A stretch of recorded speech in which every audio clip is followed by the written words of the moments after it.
Hey everyone, welcome to my another interview. We have here Jeffery Ventralla. He was the co-founder of There, and as well as you all know, Will Harvey. He was also another founder of There. Next to us, we have Francis Seventh, but he won't be talking to us. He'll be just listening because he's the one that is recording the interview, and unfortunately can't talk, which is sad. But don't worry, everything will be alright. So, would you like to, you ready for the questions? Sure. Okay, the first question is, how did there begin? Like, how did you start it? Well, it began when I was working at Rocket Science Games um, in the mid 90s, and Will Harvey was there working. He went off to do some other things, and then when Rocket Science went out of business, Will asked me if I would like to join him in making a virtual world. And that was basically the beginning of it. And I said, yes, let's go for it. And so we built a prototype, which took about a year to build. That's actually pretty fast to build a virtual world. That's actually really outstanding because I know some people who are building virtual worlds right now it takes a little bit longer than that, but for building a virtual world, like for a prototype and stuff, that's actually pretty good. Well, no, this was just the prototype, and in fact, the prototype didn't run on the internet. Oh, I see. Running on the internet is a very hefty aspect Yeah. to the virtual world. So that's when the other people came aboard in the company, such as Ken Duda and Brett Durrett and various other people from that point forward. So really, the prototype was important, and that's when we got a lot of the look and feel and the ideas and stuff kind of figured out. But the really hard work started in '98. Yeah, and it actually progressed it a lot. Like since then, like I've seen some pictures back in the '90s how they looked, and up to now, presently, it does look outstanding. Like how it progressed and what achievements you made for creating it. Now, I was wondering, what were some challenges that you faced creating there? Well, there were several challenges. One of them was exactly what kind of company we were and what we were doing. Because, like a lot of companies, we had to sort of shift our thinking as other companies started building similar things. We needed to distinguish ourselves.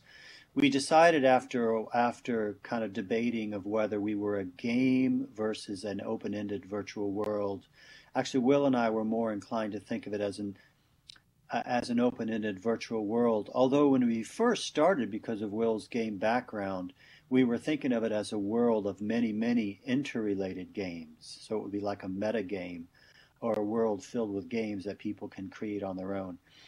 But then once Tom Melcher got on board and he kind of looked at the situation and decided that we should focus on the avatars and on the social aspects. So then it became a more socially focused virtual world. But that was one of the challenges, is figuring that out. And of course, there's just many technical challenges, including how to get the physics to work in a distributed way. That was one of the technical challenges that Ken and other people worked on. Yeah, even today, like there were so many challenges that were not able to be fixed, and you know what? Even though it was not able to fix, it would still work out great no matter what. Because many of the members did not even know what some issues were happening. They just knew like how to talk, how to buy things, how to design and stuff like that. They didn't really care so much about the details, but they had a great time in the world, and they Cool. really had a blast with it. Now, well, I think what everybody was wondering is, why did you call it there? Like, why that name? Like, how can you, like, what did you make? Why did you decide calling it? Yeah, well, back when we were starting the company, Will and I went out to a restaurant, a sushi restaurant, and we were saying, okay, what are we going to call this thing? And we were drinking sake and getting nice and toasted and coming up with all these cool ideas. I think Will got out a napkin and a pen and started writing down notes, and I was coming up with ideas. And we decided that we wanted to be a real unique place. We wanted people to have a strong sense of location, a strong sense of place. So then I blurted out the word there, and he said, "Ah, that's it. That sounds good." So we went with there, and figured that it would make for a lot of interesting puns and marketing phrases and slogans. Unfortunately, it does cause a bit of confusion, but anyway, that's how we came up with the name. Wow, that's interesting. Yeah, that's actually pretty cool how you developed it because I actually didn't know, and I always did wonder how you created that name, and that's actually pretty interesting. Yeah, we were hoping that it would become so, that it would become a household world, just like Second Life is kind of almost a household word, where people would say, "Hey, let's go there tonight." Yeah, That's how we were hoping it would be on that level of familiarity.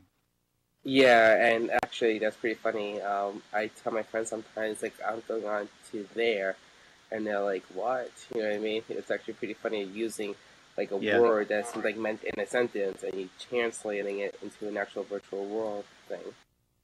My new phrase has been there, done that. That's pretty good. I was also my next question is, where did you get the symbol of there? Like, how did you design the symbol? Yeah, actually, we had another symbol before, and I don't know. I think it's on my website. I put it up there, which was kind of a sphere, like a world with different puzzle pieces, and the puzzle pieces had kind of earthy colors and stuff. And Uh, Will and I made that because we were thinking of this idea of interrelated games. Um, and then after the company got bigger, Tom decided that he wanted to give it a bit more of a corporate sort of look, and that's when the blue and red symbol came along. We weren't really a part of that decision making at that point. Um, so that's kind of how that ended up. I see. That's actually interesting. Also, I have a feeling a lot of people would be surprised as how you created the symbol and how it was developed. Yeah, well, we weren't. I mean, I think it's not a bad symbol. I don't know if it really visualizes the original vision of the world. Yeah, It's blue and red. It's bright blue and red, and kind of has more of a corporate sort of look and feel, which perhaps was the intention, was that to allow there to adapt to many different uses and kinds of products. yeah, So I think that was part of the reason for that logo. yeah. Logo was created by an outside company. It was an outside design company I see. that was paid huge sums of money. Yeah, I know that for the when we had their games, it was like Olympics we had back. It started, I believe, in 2004 or 2006. But I know that we would have a contest and make a poster, and you had to use their symbol involved to develop to win the contest. You had to use type of their symbol, and the work that the people did using their symbol was actually pretty interesting. You know what I mean? Just Cool. a simple object that you see, like they actually designed it a magnificent thing that you probably would never imagine, like what a person could do. Great. That's a cool idea. Yeah. Now my next question is, what was it like working with Will? There were some difficult times, and there were some really wonderful times. We The first year I was basically working out of my home, and he was working part time out of his home because he was still finishing up a gig at Adobe Systems. Um, and then after that year of prototyping, we got together and we worked in his house, and did a lot of coding and a lot of thinking and a lot of talking. So it was a very creative time. That's really good. Now my next question is, uh, now I was told that you guys developed it in Will's basement. Now, what? Was it a bit difficult to develop it with limited technology? Actually, it wasn't done in a basement, but that's a good enough metaphor. That's the classic startup scenario. Um, Basically, in fact, you ask about limited technology. At the very beginning, I started prototyping out of a Silicon Graphics Iris computer, of all things. And then at a certain point, Will said, you should wean yourself from this SGI and start developing on Windows. So he got me all started up on Windows, and that's when I made the shift over to that, and basically had my own box. So we basically each had our own boxes, and we developed it mostly remotely, and then we got together and worked on it. So in the early stages, it didn't really require a lot of tech, but of course, eventually it did once the server infrastructure became a part of it. I see. Yeah. My next question is, what was theirs main purpose? What was the purpose of their? Well, like I said earlier, we at first we were looking for a way to have people play games and invent new games and take elements from one game and apply it to another game, and to let a sort of a playful creativity emerge from that. Some of that ambition maybe carried over throughout the years, but mostly that got um, lower priority when once the company was more about building a social oriented world. So it sort of became more about socializing after several years. Uh, well, that's good when it came to social because a lot of people like social places like to hang out and instead of like something that like you're limited on doing things. Yeah. My next my next question is: did you ever regret selling there to Forterra? I wasn't part of that decision, and I certainly would have been against it.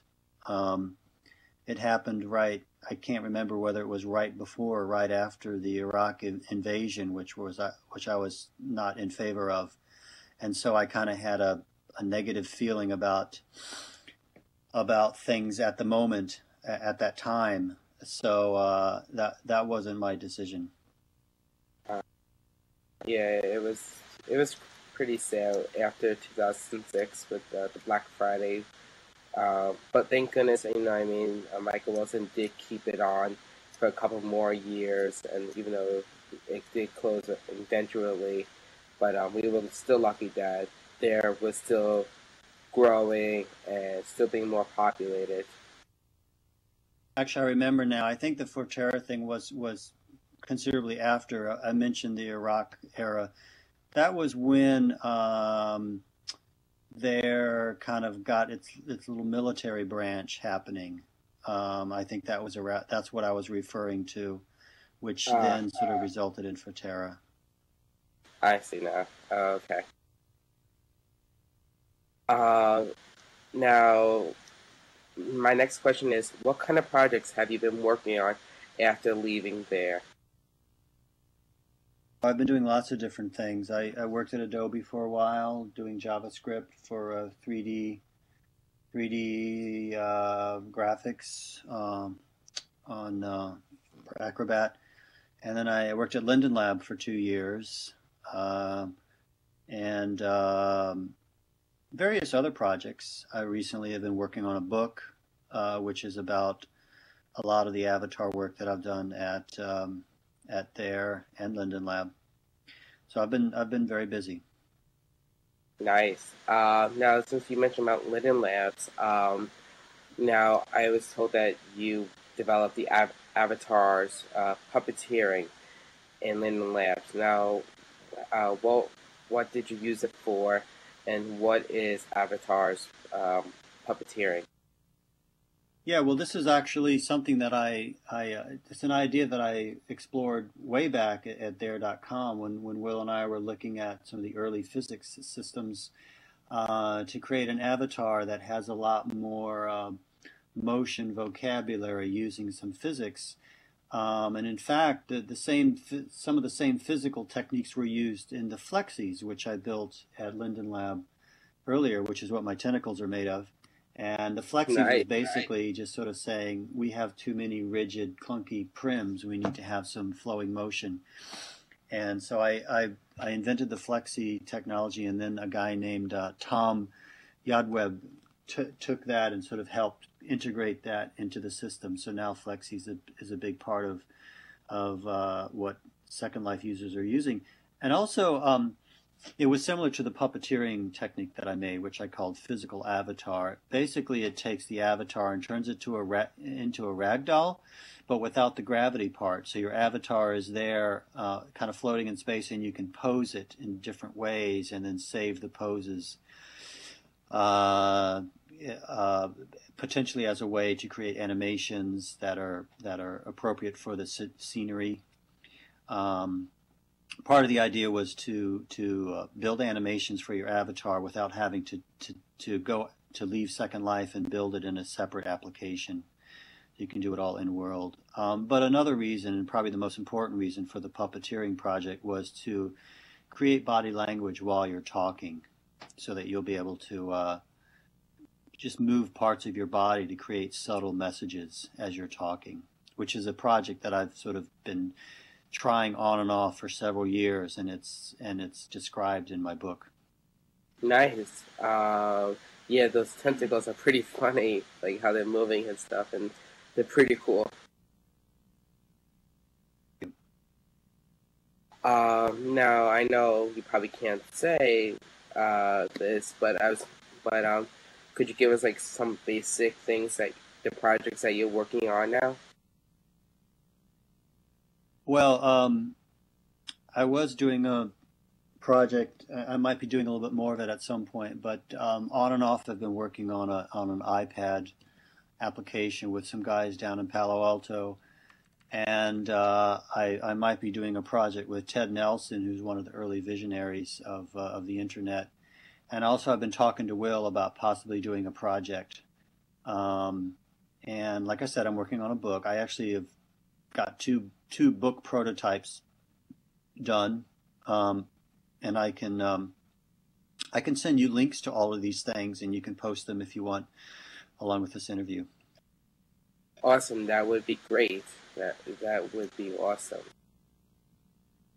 Now, here are the questions for the members. Now, the members had a chance to send you questions regarding there. This is a general announcement for those members who send in about will there return, will he buy there, and stuff like that. Jeffrey is not in charge of there.com anymore. He has no control whether or not there will return or not. It is a shame that there did close, and I know it took a major total on everyone's lives about its closure, but he has no control of Michael Wilson at all. He was just the founder of there, and and I'm very sorry for everyone who did send in questions about will there reopen stuff, but he does not have any control of whether or not it will reopen or not. That's about right. And after all, sometimes it's better to start over and create a new thing. Yes. Which is probably what I'd rather do. Get a nice fresh start. Yes. Now, we have our first question, and the first question is from Eva Last. His question is, what have you been up to since there.com? You pretty much explained that you were doing some Linden Labs work and a few other projects as well. Yep, that's right. And another thing, actually, a long time ago, I created this artificial life simulation called Gene Pool. And one of my colleagues at Linden Lab has offered to help develop that in a new platform. So potentially, hopefully, soon we might see it on the iPhone and the iPad. I got my new little iPad here, and I'm also thinking of developing other things on the iPad. I think it's Also, yeah. you know, be, be kind of cool is to get Second Life working on the iPad. Unless it makes it so hot that you can't hold it, which seems to be what Second Life does. Yeah, that is true. It does take up a lot of resources, and it does hurt the CPU a bit. Another question is from Lost Buddy 1. His question is, any plans to open there.com clone or a similar client to there in the future? And also, what current projects are you a part that might include anything about there.com, if there is any? Well, like I said, it's not up to me to start there.com again. What was that your question? I didn't quite get the question, but I have a feeling that I won't be able to answer it. No, that was from Lost Buddy 1. He was pretty much asking, will you be making something that's similar to there in the future? Like if you're working on some projects that has to do with their type of client and stuff.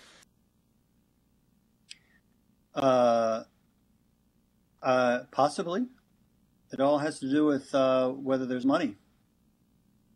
Yes, money does play a big role in everyone's lives.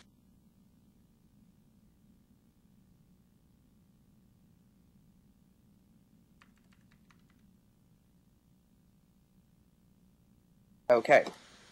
Now my next question is,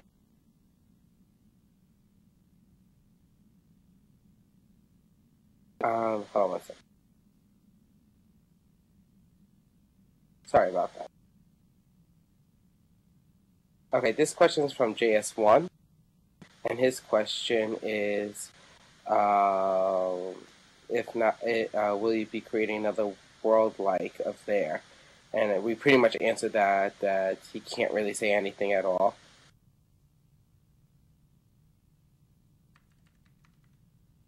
JS1 asked, will he be creating another There world type of program? And yes. Yeah, well, I mean, there will be new things built in the future, and I'll be part of these new things. But whether it's like there, I mean, I think there will be things similar to it. All of these worlds derive from each other. They get ideas from each other, and they sort of continue the evolution of virtual worlds into the future. And so, things continue to evolve. Yeah. Okay, here's another question.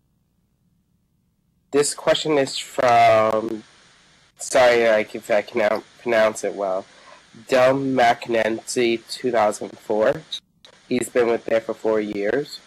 He asks, Mr. Ventralla, are you aware of the impact you and Mr. Harvey's virtual world there has had on many people? What are your views on it? For instance, if it was not for there.com, I would have never met my wife, and we would have never had this beautiful son and this life that we have now. Number 2, was there some things with there that you had originally planned that never came to be? An example would be how the chats mentioned we were originally supposed to have chickens to ride on. Okay, let me start with the first question, where this person is talking about meeting his wife and having a son and all of that. Of course, that's awesome that some people would meet in a virtual world, and I'm glad that they were able to test the real chemistry, because obviously in a virtual world you can't catch the real chemistry in face to face or in the flesh, and also you can't actually conceive of a child in a virtual world, but maybe someday you can. So that was kind of cool to hear that a family was born with there as a part of it.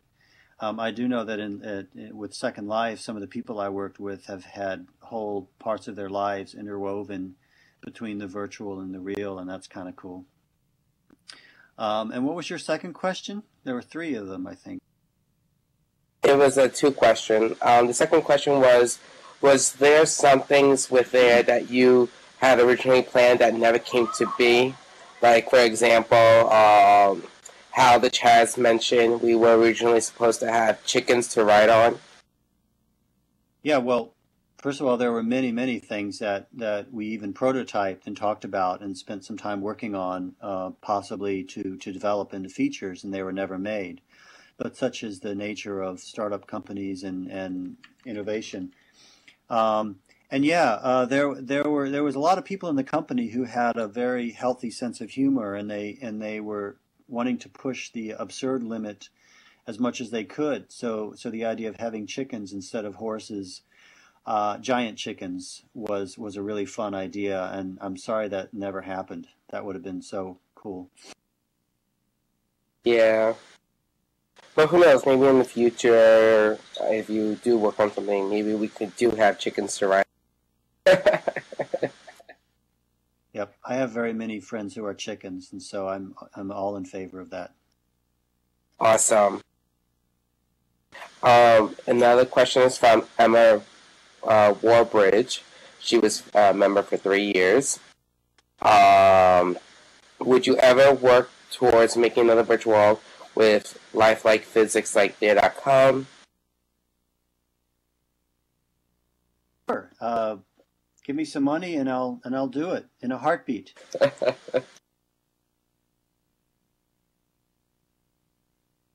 I had the money, I would definitely give it to you. Thank you.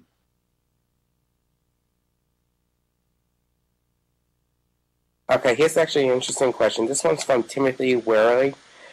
He wrote, how come you were not able to bring the avatar-centric communication into Second Life?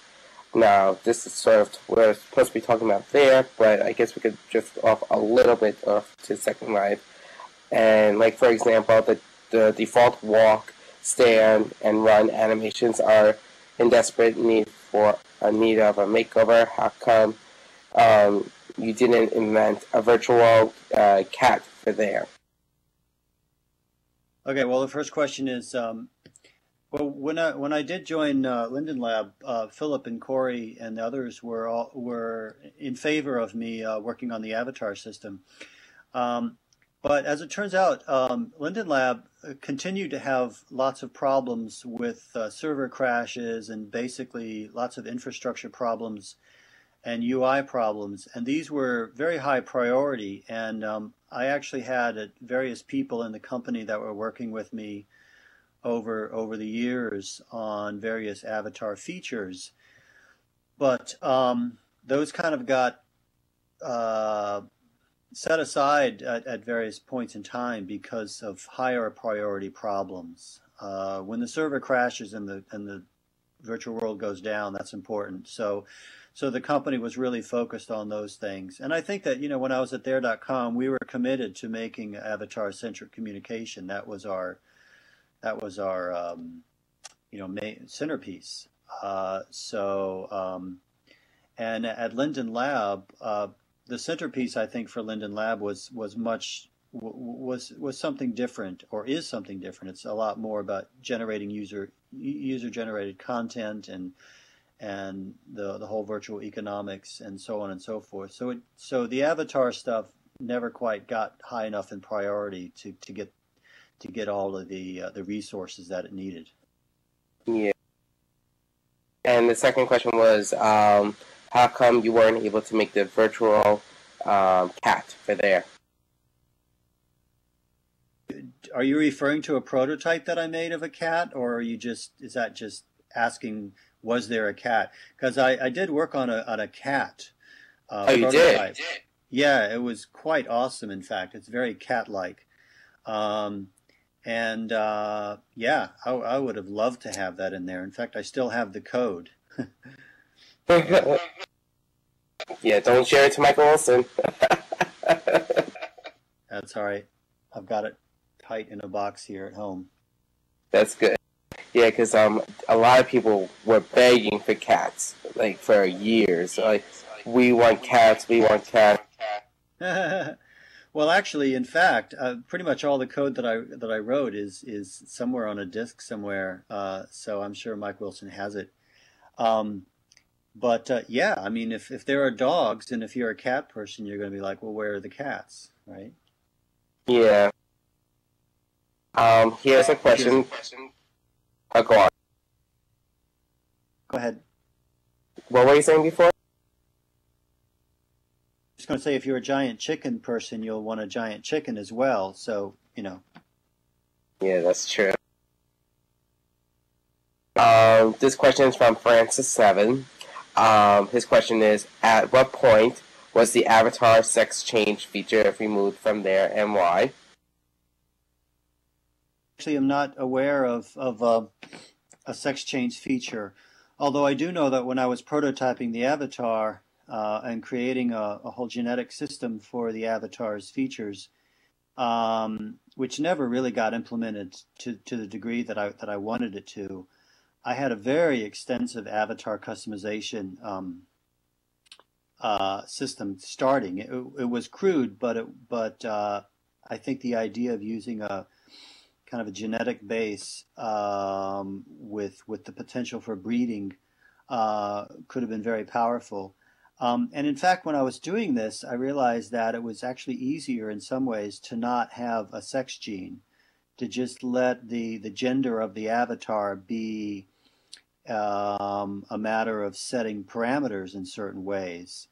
And in fact, you know, there are many people who sort of see gender in that similar way, as on a sliding scale and on a multidimensional scale.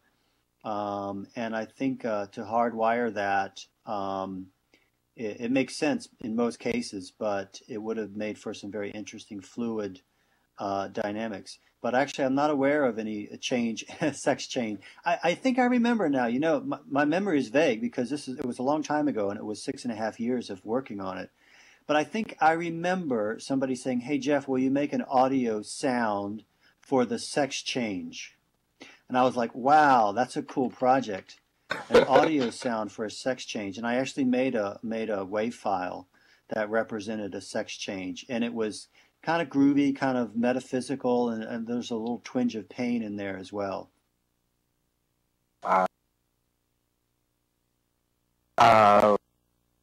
Now, another question Francis asked was, what early feature slash activity was left out or canceled in early development that you thought would have made Data.com a better place, and why was it canceled to left out? Well, one thing that was part of Will and my early prototyping was that it was actually on a planet. It was on a planet, and we used double precision floating point numbers for the physics and the rendering, not the rendering, but the physics. And that meant that we could actually simulate a world on an Earth-sized planet. And we had developed a fairly extensive architecture for that, but it would have been hard to maintain that whole architecture. So we didn't get to have our original planet.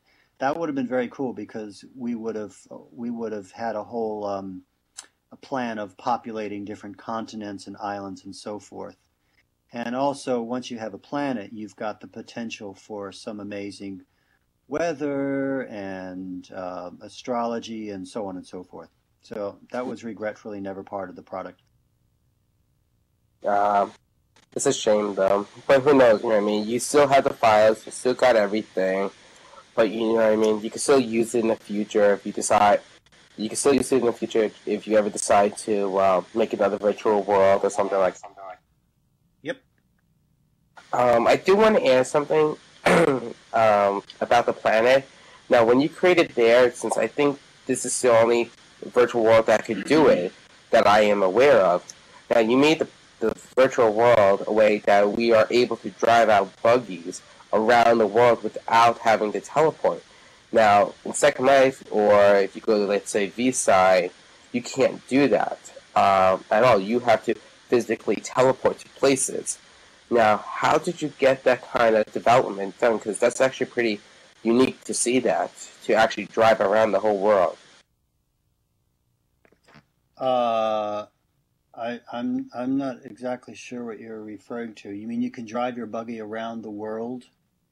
I mean, like, let's say if I want to go to Aurora to Correjo, I could drive there. You know what I mean? Or if I want to go to from one island to another island without having to teleport. Yeah, I don't actually know the reason why Linden Lab or why Second Life would not allow you to get from one place to another.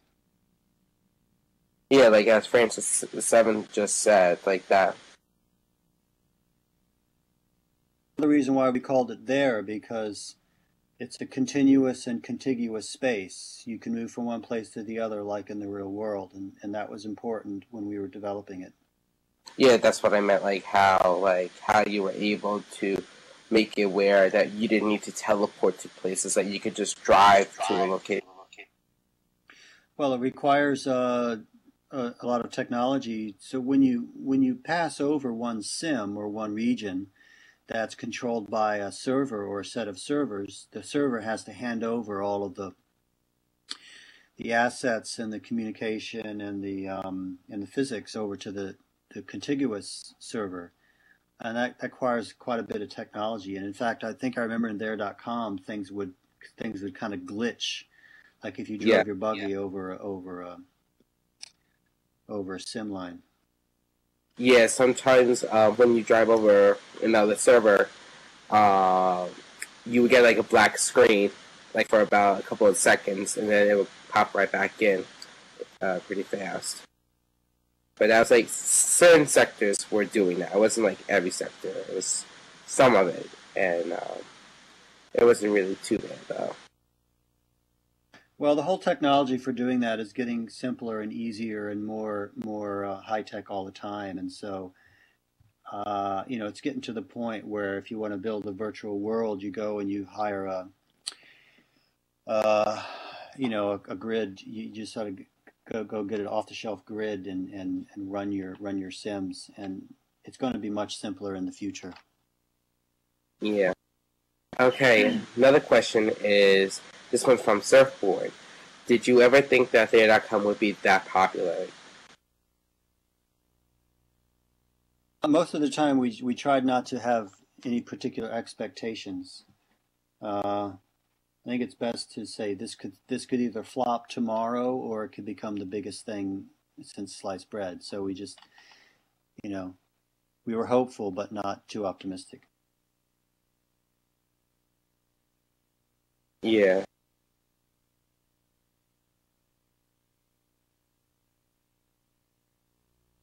One of the questions people were asking is how, now with the avatar's look set. Now, how did you guys were able to like make the like the feet and the hands? Because I know some people were asking like how did you like design the avatar's look set? What do you mean by look set? I mean, like the avatar's looks. Like when you go in a world, you would see like a person, like an avatar's body and stuff. Like what kind of like some encoding that you were using? Like how did you develop it? Well, I all I can say is I don't think it was developed as extensively as it could have or should have been done. Customizing your own avatars is one of the most important things that a person can do, um, and one can spend hours and days and weeks and years customizing their avatar in different ways and changing their customization. So I think it needs to be very, very deep. Um, I think that compared to some of the early prototypes that we had worked on, the avatars in there.com look kind of similar to each other. There's not a whole lot of variety. I Yeah, would love to have seen more variety, and what we had prototyped was avatars that were just as um, varied as the ones in Second Life. Yeah. So it's too bad that we never got that feature in. Yeah, I think the problem was, this is my beliefs, I think what it was is that because since you and all the founders, the founders that created there left, they didn't really have that much knowledge of how they created the avatar and like how to change the avatar's look and change it more differently, like how they have it here in Second Life. I think that was probably the issue. They were limited on the amount of knowledge of the avatars, so they had all the only thing they could do is like improve on what they had instead of trying to change something different that they don't really have that much knowledge to it. Actually, I don't think it was so much a knowledge thing. It was really more of a business decision, a marketing sort of thing.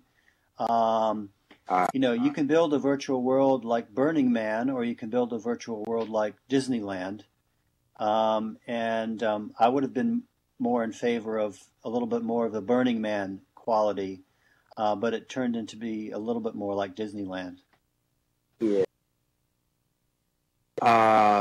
Now this person, his name is Glenn Sanders. He works for Blue Mars. He's a part of the community team. He's a nice guy. He's actually pretty a good fellow that I know. Here are some of his questions. He asks, "What are the ingredients for building a thriving virtual world? A thriving." I'm sorry, what's the question? What are the ingredients for? Building a thriving virtual world. Well, some flour, salt, baking soda,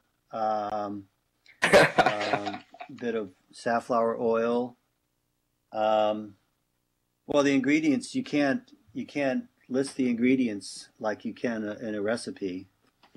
Um, so it's just like somebody asked Louis Armstrong what is jazz, and he couldn't answer it. Yeah. So Another question he asked was, "How do you feel about the future of the virtual worlds? Like, what do you think of the other virtual worlds that people are making right now?" now that's a fun question to ask because I love thinking about the future of virtual worlds, and I think that in fact it's already happening. Virtual worlds are really not necessarily one place that you log into, and you have one representation, and then you leave and come back to it. It's really a state of mind. It's a way of kind of astral projecting into other different realms, which is really a part of our lives to begin with. And so I think that virtual worlds will continue to exist, but they may not look the same as they do now. In fact, mobile, we may be immersing ourselves in various virtual experiences on our mobile devices while out in the world in various places. So I would expect that the mixing of the real and the virtual will continue to the point where sometimes it's hard to tell whether you're in a virtual world or whether you're in the real world. Yeah, because I like when I came from Coke Studio. It was a 2D virtual world, nothing with nothing. And then when I came to 3D there, like everything changed. Like you would see the avatars look, everything, the graphics changed dramatically a lot. And then once they're closed, like thousands of virtual worlds start opening up, and you see what kind of technology that the people are developing, and what kind of things that we as members can work on and develop. It's actually really interesting. It's definitely there's a lot more to see. Another question he asks, how do you see the virtual worlds in 5 years from now? Well, that's hard to predict, but in fact, it's so hard to predict that we may not be able to predict it, um, except to say that, like I said before, the virtual I think will continue to mix in with our real lives, quite a bit, to the point where we don't necessarily distinguish between the two. Another question he asked was, will they be independent worlds or interconnected by metaverse, or will the web and social media all evolve to 3D to become Web 3.0? I'm not quite sure I understand the question. I don't know if 3D is necessarily the direction that everything will go. But I'm sorry, I didn't get the first part of your question. He asked, will they be independent worlds or in connected by metaverse? I think that's what he means by the question, where do you see the virtual worlds in 5 years from now? I think he means by, will they be independent worlds or connected by metaverse? I don't think there's an or. I think it will be all of the above. In fact, I hope it would be all of the above. I would like to see certain worlds that are where, like, the whole waft and weave of Facebook and Twitter and YouTube and all the various infrastructures of internet activity, where many products are being woven into that as we speak. Those would be the virtual experiences that are very much integrated and connected.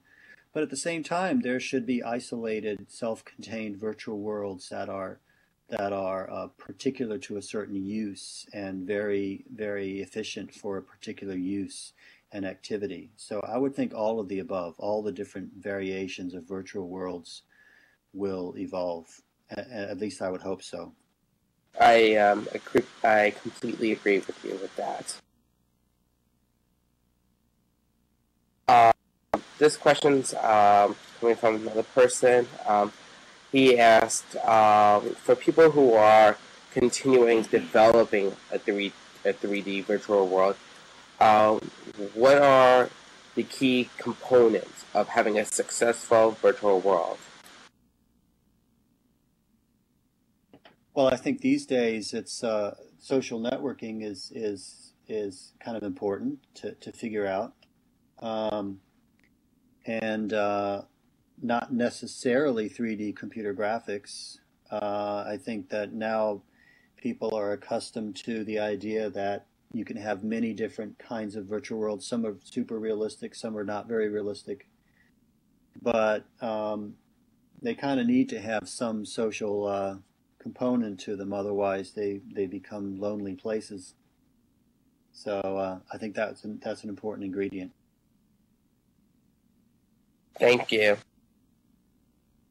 I believe that is it, everyone. I think that is it. I don't have any more questions. I would like to thank Jeffery for coming by and taking his time developing there. Thank you. And I'd like to thank Francis7 for taking the time and recording the video and spending time sitting there alone, not saying a word. I know it's probably very tough for him because I know he's very into this, and he really loves this. Cool. And also, go on. I'll just let you know that shortly I expect to have my book in a beta stage. The book is called Virtual Body Language, and it's virtualbodylanguage.com is where you can look it up and see what stage it's at the moment. It's not actually available yet, but it will be soon. And this book should be interesting to their people because it tells a lot of the story about the creation of the avatar and some of the aspirations, and it really kind of gets into the philosophical issues of having a virtual body and expressing with that body, something that I could just talk and write about forever. So I've been really having a good time with this book. So that's my little plug. Awesome. I definitely can't wait to read your book. I'm very excited to read it.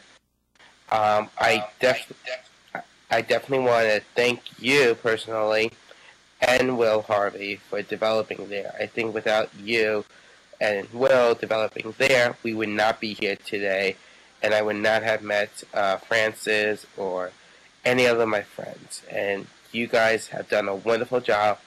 I wish they were still going on, but you know what? You did a wonderful job, and we are all very thankful for you doing it. Thank you. Well, who knows? Maybe someday we'll have something new for you to immerse yourself into. Yes, I can't wait for that. Thanks. All right, everyone, take care. Have a wonderful day. Bye.